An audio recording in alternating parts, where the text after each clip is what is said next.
Hello students, आज हम देखेंगे हमारे संस्कृत विषय का दूसरा अध्याय, दूसरा चैप्टर। और एनसीईआरटी के सिलेबस के अकॉर्डिंग हमारे संस्कृत में दूसरा चैप्टर है संज्ञा, जिसका पूरा नाम है संज्ञा प्रकरण। और इसमें आज हम डिस्कस करेंगे जो हमारे फर्स्ट टर्म में आने वाली संज्ञाएं हैं और जो हमारे सेकंड टर्म में आने वाली संज्ञाएं हैं। तो अगर आपको संस्कृत कॉम्प्लिकेटेड लगती है या संज्ञा, संधि, कारक, विभक्तियाँ इनमें दिक्कत जाती है समझने में, पढ़ने में, तो बिल्कुल साथ में बने रहो। हम बहुत इजी तरीके से पढ़ेंगे। संस्कृत में कुछ भी एक्स्ट्रा नहीं पढ़ेंगे, कुछ बाहर का नहीं पढ़ेंगे, जो हमारे सिलेबस में है बस उसी को गो थ्रू करेंगे। आप बस हमारे साथ साथ पढ़ते जाइए और नोट्स को देख के जो भी आपको ठीक लगे वो अपनी कॉपी में लिखते जाइए। बाकी हमारी वीडियो आपके पास हमेशा रहेगी, आप इसको कभी भी खोल के इसके नोट से गो थ्रू कर सकते हैं।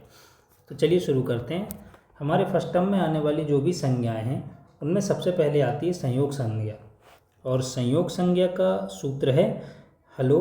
इसको अपन अवग्रह कहते हैं और इसको आ का उच्चारण दिया जाता है। तो हलो अंतरः संयोगः। ऐसे दो या दो से अधिक व्यंजन जिसके बीच में स्वर न आए। अब अगर आपको व्यंजन और स्वर में कन्फ्यूज़न हो रही है तो इसका मतलब सिर्फ यही है कि आपने हमारा इसके पहले वाला संस्कृत का लेक्चर नहीं देखा है, जो हमारा फर्स्ट लेक्चर था। एक बार आप पहले उसको देखिए, फिर इसमें आइएगा, जिससे आपको कोई कन्फ्यूज़न नहीं हो। ऐसे दो या दो से अधिक व्यंजन जिनके बीच में स्वर ना आए। तो जैसे उदाहरण देखते हैं अपन, ये लिखा है, एक शब्द है हमारे पास पुष्प। अब पुष्प में आधा सा और पा के बीच में एक भी स्वर नहीं आया है और आधा सा और पा व्यंजन है, मतलब इसमें संयोग संज्ञा होगी। ऐसे ही अग्नि, अग्नि में आधे गा और ना के बीच में कोई भी स्वर नहीं आया है, इसलिए गा और ना के बीच में संयोग संज्ञा होगी। हमारी दूसरी संज्ञा है संहिता संज्ञा। परः सन्निकर्षः संहिता, ये इसका सूत्र है। एक बार इन सूत्रों को आप देखते जाइए और नोट करते जाइए, इजी होगा याद करने में। संहिता संज्ञा का अर्थ है वर्णों की अत्यधिक समीपता, मतलब जो दो शब्द अत्यधिक समीप होते हैं उनमें संहिता संज्ञा आती है। जैसे रमा धन ईशा, ये क्या हो जाएगा रमेशः। मधु धन अरि, मध्वरी। अब मधु का उ और आ, इनमें इतनी ज़्यादा समीपता हो गई है कि ये शब्द ही यहाँ पे बदल गया है। तो मध्य का आधा धा हो गया मधु का आधा धा, और अरि से, अरि और उ से, आ और उ से बन गया वाह, मध्वरी। तो जब समीपता ज़्यादा हो जाती है तो संहिता संज्ञा। के बाद आती है अनुनासिक संज्ञा। मुख नासिका वचनो अनुनासिकः। जो वर्ण मुख तथा नासिका दोनों से बोले जाते हैं उनमें अनुनासिक संज्ञा होती है। मतलब जो शब्द हमने पहले लेक्चर में देखे थे, मुख और नासिका से कौन कौन से शब्द बोले जाते हैं, अगर आपको नहीं आ रहा है अभी भी समझ में तो आप पहला लेक्चर जाके संस्कृत का देखिए, उसके बाद हमारे साथ आगे बढ़िए। संस्कृत बहुत ईजी लगेगी।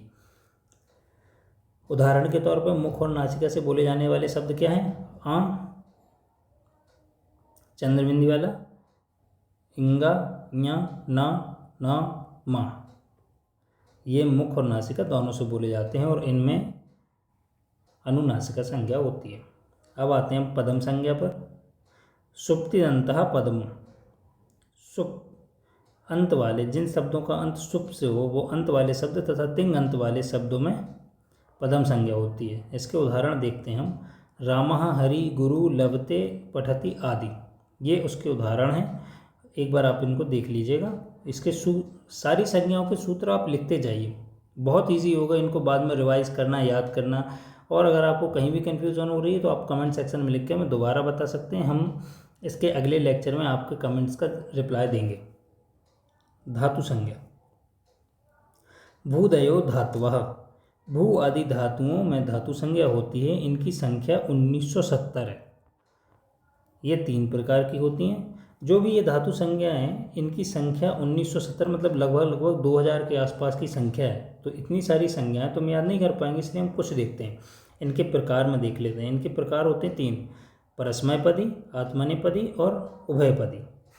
तो परस्मैपदी में हम देखते हैं पठति, पठता आदि।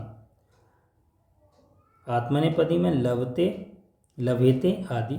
और उभयपदी में जानाति, जानीतः, जानीते आदि। इसके बाद अपन देखते हैं उपसर्ग संज्ञा। उपसर्ग संज्ञा में उपसर्गः क्रियायोगे। प्रादि मतलब उपसर्ग होते हैं हमारे 22 प्रकार के, 22 टाइप्स के। आगे आने वाले चैप्टर्स में हम ये उपसर्ग और प्रत्याहार सबको डिस्कस करेंगे, पर अभी के लिए आप सिर्फ इतना जान लो कि उपसर्ग हमारे 22 टाइप के होते हैं और उसमें पहला उपसर्ग होता है प्रा। इसलिए यहाँ पे लिखा है प्रा आदि जब किसी क्रिया के साथ लगते हैं तब उनकी उपसर्ग संज्ञा होती है। मतलब जो प्रा आदि, प्रा के अलावा जो भी 22 उपसर्ग हैं, मतलब टोटल जो 22 उपसर्ग हैं, वो जब किसी क्रिया के साथ लग जाते हैं तो उनमें उपसर्ग संज्ञा होती है। जब हम आगे उपसर्ग डिस्कस करेंगे तब ये और ज़्यादा क्लियर हो जाएगा। अभी के लिए आप सिर्फ इसको एक बार देख लो। उसके बाद आती है गुण संज्ञा। इसका सूत्र है आदेन गुणः। आ ए ओ की गुण संज्ञा होती है। इन 3 वर्णों की क्या होती है? गुण संज्ञा। अब यहाँ पे है रमेशः, तो रमेशः से एक बार हमने ऊपर भी इस उदाहरण को डिस्कस किया था, तो आप हमें कमेंट में लिख के बताओ कि रमेशः में और कौन सी संज्ञा होगी गुण संज्ञा के अलावा। इसमें ए है, ये है, तो इसमें गुण संज्ञा होगी। सूर्योदयः, ये ओ है, इसमें गुण संज्ञा होगी। वृद्धि संज्ञा, वृद्धि रदैच, आ मतलब बड़ा आ, बड़ी ए, आई और बड़ा आउ की वृद्धि संज्ञा होती है। ये नाम ही इसका वृद्धि है, वृद्धि मतलब बड़ा। तो उदाहरण के तौर पे हम देखेंगे त्याग, त्या में आ की मात्रा है, बड़ा आ। सदैव, यह है सदैव, आई की मात्रा। इस टाइप से इसमें वृद्धि संज्ञा होगी। बस और कुछ नहीं देखना है हमें सिर्फ अपने फर्स्ट टर्म में आने वाली ये कुछ संज्ञाएं हैं जो हमने डिस्कस कर ली हैं। इसके अलावा हमें फर्स्ट टर्म में कोई और संज्ञा पढ़ने की ज़रूरत नहीं है। अगर आपको ज़रूरत लग रही है तो सिर्फ और सिर्फ इन संज्ञा के सूत्र और संज्ञा का नाम, ये तो हम आपको लेक्चर में ही बताते जा रहे हैं, बस उदाहरण कम डिस्कस कर रहे हैं, एग्जाम्पल्स कम डिस्कस कर रहे हैं, क्योंकि लेक्चर की ड्यूरेशन फिर बहुत लंबी हो जाती है। तो अभी के लिए संज्ञा के सूत्र और नाम देखते जाइए। बाद में जब कभी एग्ज़ाम आए तो इसको रिवाइज करके अपनी बुक से एक बार उदाहरण देख लीजिएगा, एग्जाम्पल्स देख लीजिएगा, उससे आपको और ज़्यादा क्लियर हो जाएगा। इसके बाद आपको कभी भी संज्ञा में कोई प्रॉब्लम नहीं आएगी। अब अपन चलते हैं अपने सेकंड टर्म की ओर। जो हमारे सेकंड टर्म में आने वाली कुछ संज्ञा दी है, जो अपन ने ऊपर पढ़ी वो हमारे फर्स्ट टर्म में आने वाली थी, अभी हमारी सेकंड टर्म में आने वाली हैं। तो हमारे जो ड्यूरेशन होती है कोर्स की, एक प्रॉफ होता है 18 मंथ्स का, और 6 महीने में हमारे 3 टर्म्स होते हैं।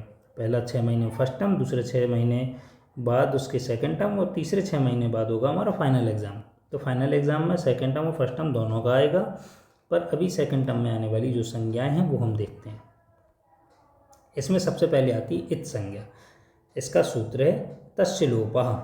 महेश्वर सूत्रों, अब जिसको महेश्वर सूत्र में कन्फ्यूज़न आ रही है तो एक बार फर्स्ट लेक्चर जाकर देखो, उसमें ये बेसिक चीज़ें हैं जो हमने पहले ही डिस्कस कर चुके हैं। महेश्वर सूत्रों के अंत में जो व्यंजन आते हैं वह इत हैं, और इत का लोप जहाँ हो वो इत संज्ञा है। अगर आपको महेश्वर सूत्र याद हो गए हैं तो आपको पता होगा कि महेश्वर सूत्र के अंत में कौन कौन से व्यंजन आते हैं, और जो भी उनमें व्यंजन आ रहे हैं उनका जब लोप हो जाए तो वहाँ पे इत संज्ञा होती है। एक बार महेश्वर सूत्र से गो थ्रू कर लीजिए, आपको ये क्लियर हो जाएगा। उसके बाद आती है अपनी लोप संज्ञा, जिसका सूत्र है आदर्शनम लोपः।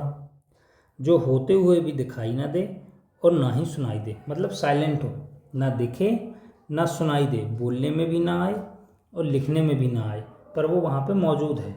ऐसे शब्दों में, ऐसे वर्णों में लोप संज्ञा होती है, जिसका सूत्र है आदर्शनम लोपः।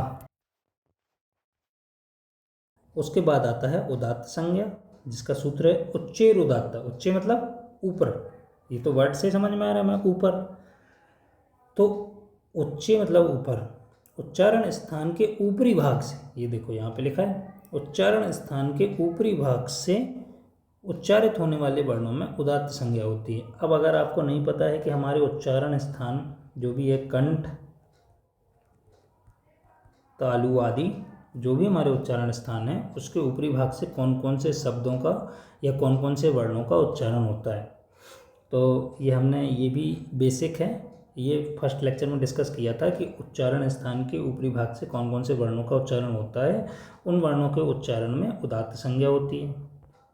अब अनुदात्त संज्ञा, सबसे पहले अपन ये देखते हैं, इनमें डिफरेंस देखिए। ये है उदात्त, ये है अनुदात्त। मतलब अगर ये उच्चयी है तो ये निश्चयी होगा, मतलब अगर ये ऊपर से आने वाले वर्णों में है तो ये नीचे से आने वाले वर्णों में होगा। ये जस्ट इसका अपोजिट होगा। तो इसका सूत्र भी सेम है, निश्चयी रुदात्त, वो उच्चयी रुदात्त, ये निश्चयी रुदात्त। उच्चारण स्थान के निम्न भाग, मतलब ऊपरी भाग को छोड़कर, हमारे मुख में कंठ, तालु आदि स्थानों में ऊपरी भाग को छोड़कर जो भी भाग बचता है, जहाँ से वर्णों का उच्चारण होता है, बचे हुए भाग से, उसमें आता है अनुदात्त संज्ञा। उसके बाद हम देखते हैं स्वरित संज्ञा। इसका सूत्र है समाहारः स्वरितः। अच स्वर की स्वरित संज्ञा होती है, बिल्कुल बहुत ही सिंपल है।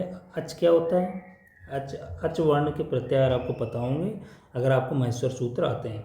तो जो भी अच स्वर हैं उनकी स्वरित संज्ञा होती है। निपात संज्ञा, इसका सूत्र है चादयो असत्वे।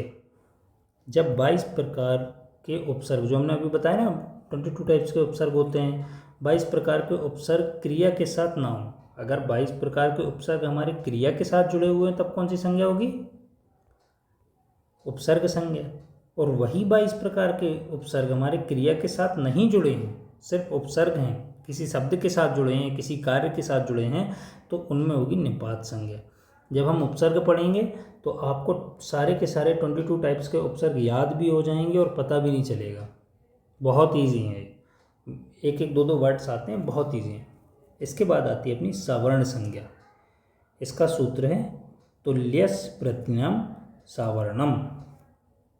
2 या 2 से अधिक वर्णों में कंठ, तालु आदि, मतलब जो उच्चारण स्थान है, कंठ, तालु आदि उच्चारण स्थान तथा अभ्यंतर प्रत्यय। अब देखो, अगर आपने पहला लेक्चर नहीं देखा है तो सीरियसली ये आपको नहीं समझ में आएगा, क्योंकि आपको ना ही उच्चारण स्थान पता होंगे, ना ही आपको अभ्यंतर प्रत्यय पता होंगे। तो प्लीज़, अगर अभी भी आपको नहीं कुछ समझ में आ रही है संज्ञा, तो सिर्फ एक ही गलती कर रहे हैं आप कि आपको इसका बेसिक नहीं पता है। तो बेसिक के लिए आप इसके पहले जो हमने लेक्चर फर्स्ट डाला था संस्कृत का, एक बार वो जाके देख लीजिए, आपको आपके बेसिक्स क्लियर हो जाएंगे, आपको उच्चारण स्थान क्लियर हो जाएगा, महेश्वर सूत्र क्लियर हो जाएंगे और अभ्यंतर प्रत्यय वगैरह चीज़ें क्लियर हो जाएंगी, जिससे आपको आगे समझने में बहुत ईजी होगा। और देखो, अगर संज्ञा नहीं समझोगे तो इसके आगे जो संधि आएगा वो समझने में दिक्कत जाएगी। इसलिए बिल्कुल फ्लो के साथ चलो, सब कुछ ईजी होगा। अगर बीच में से कोई वीडियो उठा के देख रहे हो तो आपको समझ में नहीं आएगा, इसलिए आप शुरू से शुरू करो। सवर्ण संज्ञा क्या है?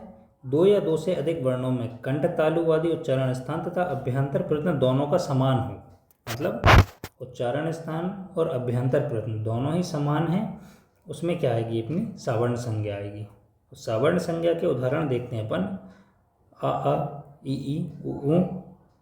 जैसे अगर ये कुछ वर्ड हैं, इनमें उच्चारण स्थान और अभ्यंतर प्रत्यय दोनों ही समान होते हैं, ये वर्ण हैं, इन्हीं से बना हुआ एक शब्द देखते हैं, रमा धन अपि। तो रमा में जो आ की मात्रा है वो, और अपि का जो आ है वो, ये उच्चारण स्थान और अभ्यंतर प्रत्यय में समानता दिखा रहा है। इसको अगर अपन एक कर देंगे तो आ जाएगा रमपि। इसी तरह के शब्दों में सवर्ण संज्ञा होगी। बस संज्ञा हमारी इतनी थी, इससे ज़्यादा कुछ हमें पढ़ना भी नहीं है संज्ञा में, और ना पढ़ने की ज़रूरत है, इसलिए बिल्कुल भी परेशान मत हो। ये कुछ संज्ञाएं अपनी फर्स्ट टर्म के लिए, ये अपने सेकंड टर्म के लिए, और हमने सारी देख ली, वो भी बहुत अच्छे तरीके से। हमने सूत्र देखे, संज्ञाओं के नाम देखे, उनके उदाहरण देखे, उनका डिस्क्रिप्शन देखा, बिल्कुल भी कहीं भी मुश्किल नहीं गई होगी। और अगर मुश्किल जा रही है तो सिर्फ इसका एक ही रीज़न है कि आपके बेसिक्स क्लियर नहीं है। तो एक बार बेसिक्स क्लियर कर लो हमारे फर्स्ट लेक्चर में जाके, फिर उसके बाद आप फिर से संज्ञा का अगर लेक्चर देखेंगे तो आपको सब कुछ क्लियर हो जाएगा। आप बिल्कुल भी परेशान मत होइए। तो चलिए, अब हम वीडियो को यहीं ख़त्म करते हैं, अपने लेक्चर को बंद करते हैं और मिलते हैं संस्कृत के अगले लेक्चर में। और उम्मीद रहेगी कि आप ये वाला लेक्चर पढ़ने के पहले बेसिक्स देखेंगे, उसके बाद ये लेक्चर देखेंगे, उसके साथ ही हमारे आगे वाले लेक्चर्स में हमारे साथ साथ चलेंगे।